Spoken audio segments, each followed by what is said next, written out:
Welcome to AIN Debrief, where we take a deeper look at the most important or interesting aviation story of the past week with the AIN editor who covered it. I'm AIN News Editor Chad Trotvetter.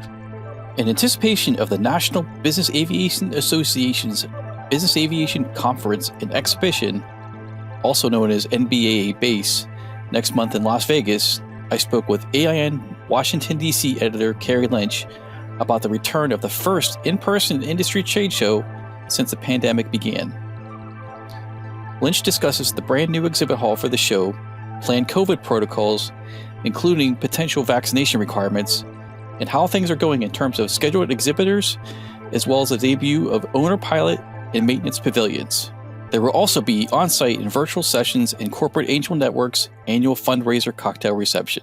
So, Kerry, this year, after NBA was canceled last year due to the pandemic, unfortunately, we're on for an in-person NBA-BACE show this year. Actually, it's next month, October 12th to 14th. So, this is pretty exciting, though. It's the first business aviation show in more than a year and a half, right? Yes, it's actually a massive undertaking to bring this back at this time while the pandemic's still ongoing. But NBAA has committed to bringing the in-person show back and to, rely on health and safety experts to do it as safely as they possibly can. And they recognize that it's an important forum to bring people together.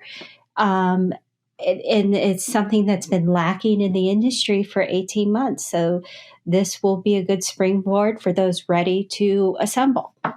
Yeah, and it's back in Las Vegas. It's always a very well attended venue, and it's in the new West Hall at the Convention Center. So what's that like? The West Hall is an exciting development for the Las Vegas show because in past shows, the exhibit floor had been divided into two separate halls, and now that it's going to be in one single space, and it's a much larger space, and it's got terraces where people can hold events, and it'll just be nice to have everything under one room where people don't have to go back and forth. Yeah, and to facilitate the in-person event, NBA is, I guess it's better to say considering, I'm not sure if it's 100%, but they're looking at the possibility of requiring vaccinations from everybody attending. So what's that and why are they doing that? Well, NBA looked around at what best practices are. They have retained advisors to discuss health and safety practices. They looked at local and state requirements, and they're trying to make this all work.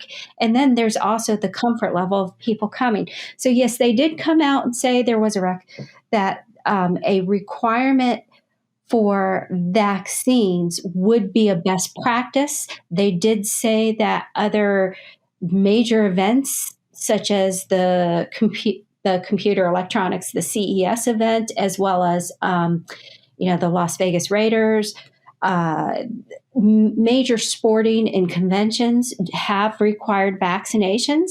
But they did say that right now this is the plan. It's fluid. Things could change. And the interesting thing that they did say about this, and this is in line with what the state of Nevada says, because they say if you have an event over 4,000 and there's vaccinations, that masks could be a personal choice. So that's what they said. If you're fully with a requirement for full vaccinations, then masks could be a personal choice. Now, I'm sure such a requirement is not easy because you have some strong emotions on both sides of this. And as a matter of fact, NBA, there's been some lively discussion on airmail about it. So, this pandemic is so hard to predict. That you can only go with what you know at the time you know it. And as it gets closer, things may change or dramatically improve, or CDC guidance may change. But NBA is absolutely, they're going to follow best practices, and they're going to try and make the people who do attend feel safe as possible for being there. Yeah, and to be clear, the vaccination requirement is a option that they had available to allow them to not require people to wear masks at the event. Otherwise, the state of Nevada does have a mask mandate in effect, so that if there was no vaccination option or anything like that, there still is the mask mandate. So the NBA's option to require vaccination actually is an exemption to that mask mandate. Yes, and so that is an added benefit because typically CDC has suggested masks indoors, and even recently in light of Delta, they've suggested it for people who are vaccinated. And that's what makes NBA a little different than some of the other shows that have gone live, the general aviation shows like Oshkosh and Sun and Fun. They are purely outdoor venues. Now, NBAA does have a static display of aircraft on exhibit at Henderson Executive Airport, and that's outside. But most of the convention, the main part, is inside. So they have to be considered with that.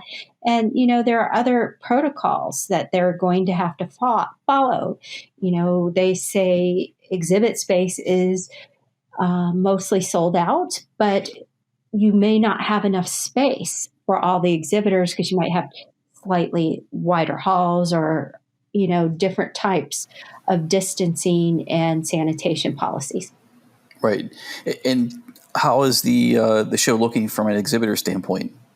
Actually, it's picked up quite a bit in the past, looking earlier this spring.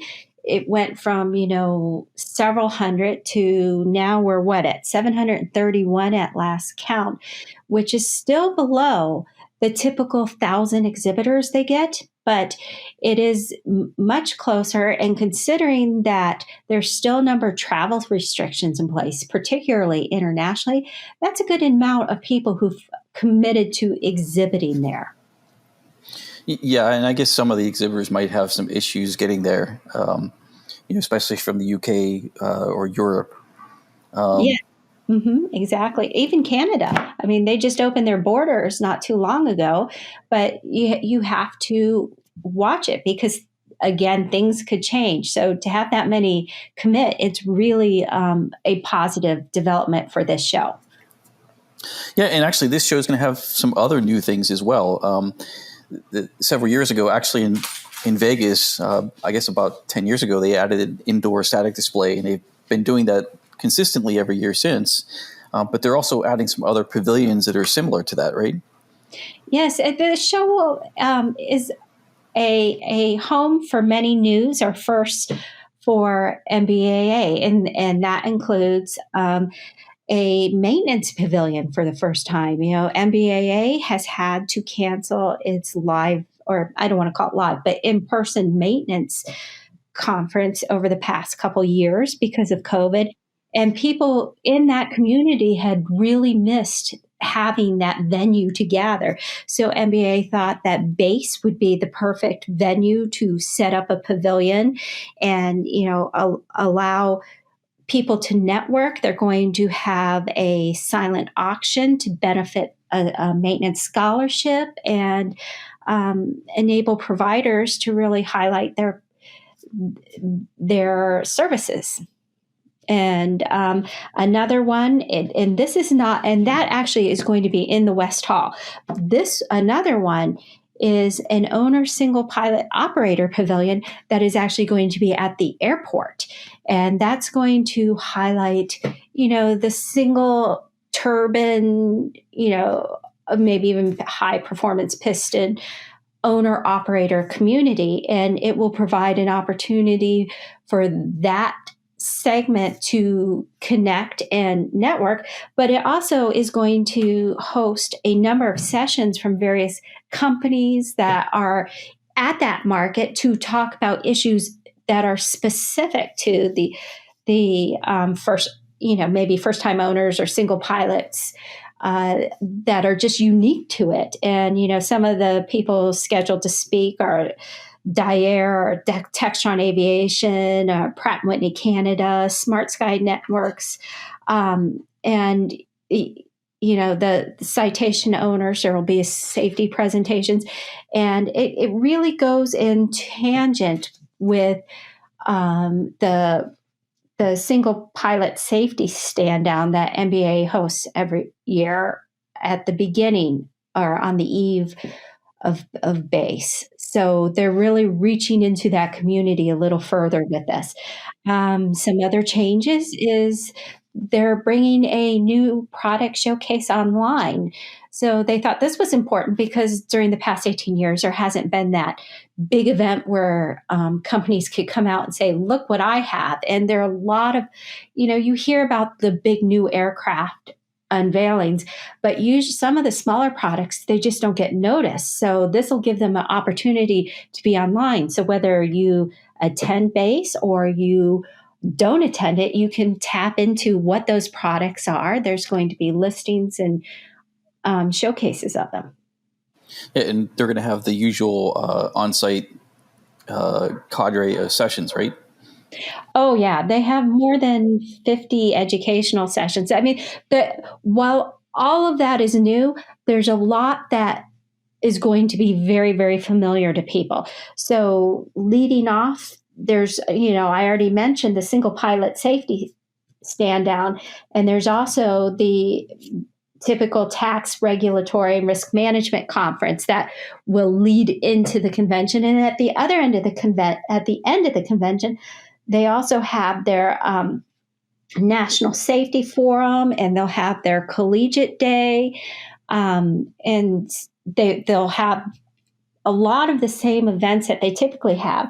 But with the educational sessions, they've got some 50 scheduled. And Chad, this might be a good time to mention that NBAA, like I said before, they were doing everything they could to make people feel as safe and comfortable attending, but they also recognize through travel restrictions and for personal choices, whatever, there will still be a number of people who will not be going to this particular show. So they want to bring those people in however they can. So with all this material and programming, they plan to bring this online. So some of it will be on demand, like real-time sessions, but a lot of the programming will be recorded and then posted online, and people can, pay an attendance fee if you're remote and have access to all that material. Or if you're there in person, you'll still have access to all that material, whether it's online or in person. Yeah, and speaking of sessions, I'm sure they'll have a sustainability session. I know 4Air, our today's podcast sponsor, actually, will have some speakers there as well. So this is a good time to plug 4Air. Now more than ever, taking to the sky means taking responsibility for the climate-altering emissions released into our environment with every departure. That's because the future of our shared planet, along with the freedom of mobility that defines our way of life, depends on today's pursuit of absolute sustainability. There is no one solution, but with 4Air, you can advance every pillar of aviation sustainability. Learn how to make your flying part of the solution with a comprehensive sustainability commitment for individuals and operators alike. Visit 4air.aero today. That's numeral 4 AIR.AERO. Okay, back to Kerry. So the virtual, so you're gonna have a virtual portion of the conference too, and also they're gonna have the usual evening events too, right? The Corporate Aviation Network cocktail reception. Yep, the Corporate Angel Network cocktail reception will be held on, I believe it's that Wednesday evening, as typical of the show, and that's an important fundraiser for CAN, and NBAA has been a very big supporter of the organization, which provides empty seats aboard business jets to transport cancer patients to and from treatment. So that's been a good venue. They're going to delve into all sorts of topics. We mentioned sustainability. AAM is another highlight, another important topic. Safety. There's, I'm sure there's going to be a lot of discussion about how the industry is changing and all the new entrants. And, this is a very important time and a lot of issues confronting this industry. Yeah, and there are some notable exceptions, though, to the on the exhibitor side. In June, Gulfstream said were not going to be exhibiting the show. They said they preferred smaller venues, and we actually saw that just this past week with Gulfstream doing a demo flight to the G700 launch customer Qatar executive in Doha, and then they hopped over to Paris Le Bourget for a media event that actually we had a correspondent at.